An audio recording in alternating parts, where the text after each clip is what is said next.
Yes, hello, welcome. I'm Mr. Harrison, Deputy Head at Ralph Allen. And one of the absolutely fantastic bits of my job is overseeing the kind of change from Year 9 into Year 10 and that options transition. And just as a year group generally, I think it'd be remiss of me not to start by just saying how brilliant Year 9 are. It's a real pleasure being on duty with them. And I told them this in their PSHE lessons, but they're polite, they're well-mannered, they're respectful. It's a real privilege just to work with them and hopefully make sure they will make the right choices in these next steps moving forwards. So to give you a bit of a plan of what the evening is, I wish we were there in person, but it's the right decision that we're doing this online to keep our community safe. So we're going to talk for about 10 minutes now, myself, just a bit of an idea about kind of the options, why we do it, what the options process looks like, what these new GCSEs are like. They're a bit different to when I took them, and I'm sure they're different to when many of yourselves sat the GCSEs. I'll then at the end go through a couple of FAQs, sort of common things. It'll be about 10 minutes or so this. And then at that point, about 5:10, there'll be a quick video of a couple of our current Year 10s talking about how they went through the transition. And then there will be time to go on our website and watch videos that our staff members have recorded about all the different subjects. As soon as this presentation is over, I'll stay. I'm in school at the moment. I'm with Mr. Greenoff, so we'll stay for about 10 minutes for some Q&As. If you did want to ask any questions, please put them in the chat as a direct message to Richard Handley, and they'll then get passed to us and we'll answer those then. We'll then also come back online at 10 to 6. And that's a chance for you to ask any questions that have arisen following watching the videos and looking through some of the information that we've got on the website. So that's the plan. A bit of a talk now, chance for some questions, watch some videos, and then a chance for some final questions. So that's sort of where we're going with everything. So on with the kind of presentation. So as a general theme of Ralph Allen, these are the things that we've really tried to encompass with our options process. So we've tried to keep as broad a range of choices as possible. There are some schools that will go down the lines of every student must do a language, every student must take religious studies, and then students can choose one or two other options. We haven't gone down that road. We want to really give students as much choice as we can feasibly within obviously our staffing constraints. And what we're doing this for really, well, it's easy to forget the purpose. It's just to try and help young people find their passion, to find the subject that really ignites that flame within them. So that's sort of where we're trying to get to. And that's sort of the aim and the principles by which we are working through our choices here at Ralph Allen. So a few facts. Apologies if you've got students, maybe children who are a bit older, you'll know this, but I think best to just go through everything so that if there are people watching who've maybe not yet had a child go through the options process, you've got all the information. So around 6 subjects less are studied in GCSE compared to in Year 7, 8 and 9.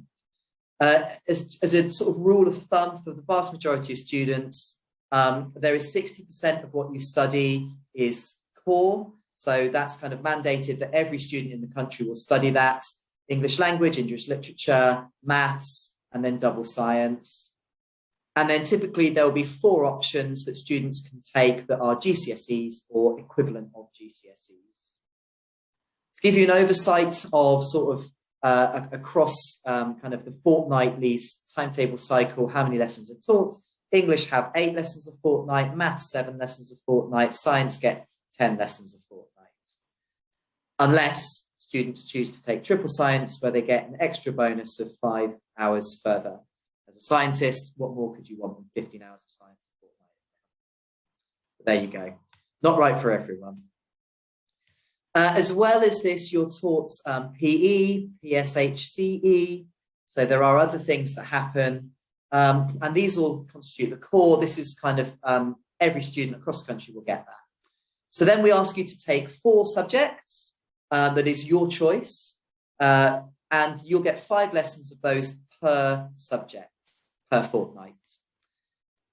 And so just to kind of explain the logic behind this, it is fairly standard practice in schooling, but schools tend to give English and maths greater allocation compared to the optional subjects in terms of timetabled hours, just because of the kind of importance with students' life chances of English and maths, as well as because of the importance of accessing higher grades in other subjects. As we'll go on to talk about, things like English and maths often underpin success in some of the other subjects.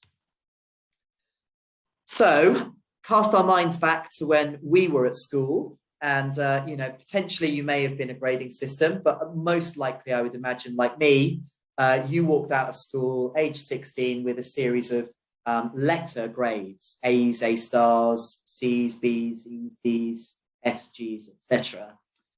A few years ago, as I'm sure you're aware, the government kind of regraded GCSEs on a 1 to 9 scale. And the PowerPoint here will be available to you after this in the coming days, but PowerPoint kind of outlines roughly what the numbers mean on this number scale of GCSEs. Some of the logic behind it was that the government wanted to differentiate greater at the very highest end. So a grade 9 represents about 5% of entries across the country for each GCSE, whereas an A star would represent a greater percentage than that. So the new grade 9 is kind of even more difficult than what an A star was. But broadly speaking, kind of a 4 is roughly in line with a C. It's the new kind of floor standard, but we would aim really to be getting a 5 or above. But I mean, ultimately, it's about sort of whatever's best for the students. If the student has done their best, whatever grade they've got, whatever number grade they've got, that's great. Then that's what we should be focusing on. That's what kind of means the most. But I thought it was helpful just to outline exactly kind of where some of those grades, the old grades, would fit alongside the numerical system. Because in your reports next year, the reports you'll get will list current and predicted grades as numbers, not letters, as some of us were used to. There were also other changes to GCSEs by the government around this time. So it wasn't just a shift in systems from letters to numbers. There was a movement away from kind of in-year assessment. So for a period of time, you could take January assessments and kind of modules would combine and build up towards the summer. That's now no longer the case. So as things stand with these current GCSEs, there are assessments in almost all subjects just in the summer, and that's it. Those assessments in the summer are what will form the grades. There are tiered papers in maths, science, and MFL, but no other subjects. So whereas previously English was tiered, English is no longer higher or foundation. And to just clarify what that means is if you are entered for a foundation paper, the highest grade you can get is a grade 5. If you're entered for the higher paper, typically the lowest grade that you can get will be a 5. But there is a slight caveat with that in that there have been odd years straight after the switch where the government made some changes. There is much more maths content in some other subjects, especially sciences. So the sciences will now form, there's much more maths in there, but more generally, it's sort of regarded as there's more English and maths, more literacy and numeracy in a lot of the subjects. And the content was tweaked for some, but not others. So for some subjects, there's kind of a greater emphasis on content that the government at the time believed to be of more importance to the United Kingdom. So this is kind of the interesting bit, especially if there's some year 9s sitting there. You are probably thinking, okay, let me add it. What can I drop? What can I take? So there's a list of subjects up there that students will be able to select from. I'm fairly certain I've got them all, but I'm terribly sorry if I have dropped one out or forgotten one. But all of these are available in an online booklet, which we will give you the link to just towards the end of this presentation. And the year 9s will be given paper copies of that booklet to go through with their PSHE teachers in PSHE lessons next week or the week after, depending on when their lesson fits, whether it's week A or week B. So lots there to look at. Some of them cover similar things, some of them cover different things, but it just gives you an idea of some of the GCSE subjects that can be taken. And then we also have other qualifications. These are all still allocated the same curriculum time, so still 5 hours a fortnight. They're all level 2. They should be regarded as equivalent to GCSE, but they sometimes have a different grading. So for instance, it might be a merit or a distinction or a pass. They've all been approved, so they're all recognised and accredited, but typically they're more vocational, generally speaking. They're more vocational, which means there's less emphasis on long sort of exams at the end. There will still be an element of exam for most of them, but there's less emphasis on the kind of exam at the end and memorising a quantity of knowledge. So some examples of these are Edexcel Sport, Child Development, Creative iMedia, and Construction.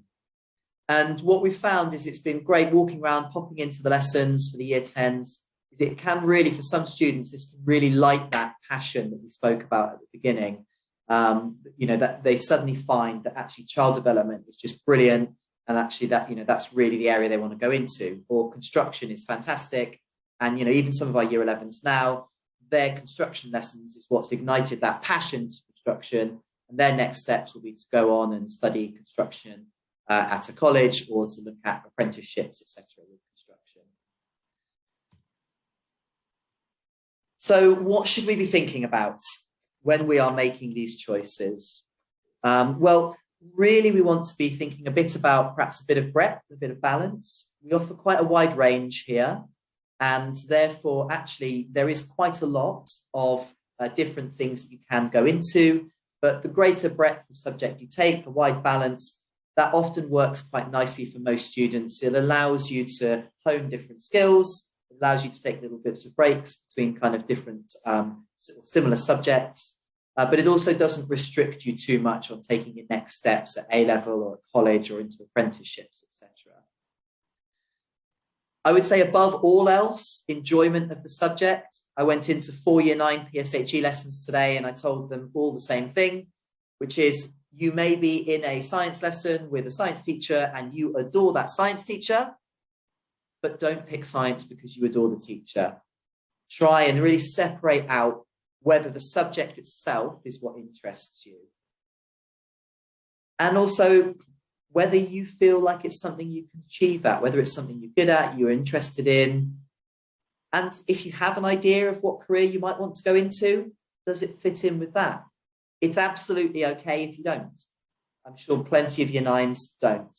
But some do. Some will already have a bit of a feeling that, you know, they want to go into something perhaps creative, or they want to do something perhaps more technological based, and therefore perhaps art might be a brilliant option for them, or computing might be a great option for them, computer studies. In year 10, towards the end of year 10, students will be asked to get a year 10 work experience placement. And so actually this can start to fit in quite nicely, whereby, you know, if you maybe take a subject that will feed into that, if you take construction, for instance, you might be able to then get some work experience on something to do with that, you know, maybe a construction firm or a plumber or something along those lines.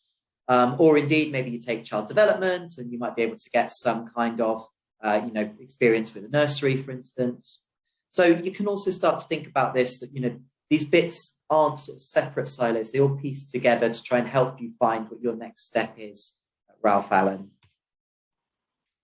So what are our key dates moving forwards? Well, you've had reports that they came out, I think, before Christmas. So we've got the year 9 reports through.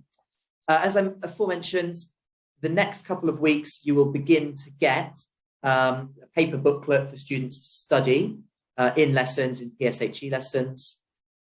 We've asked teachers of year 9 to discuss in lessons over the next coming weeks a little bit about what their subject might be like at GCSE. We've also asked tutors to facilitate year 10s and year 11s talking with year 9s about what they would like to study. So kind of a bit of counselling, but also year 10s and 11s just explaining how they came to their options choices, handing a bit of advice down. We've obviously got this evening where, you know, we're hopefully giving a bit of insight and making sure we're casting as much light as possible on the process so questions are answered and you as parents are clear.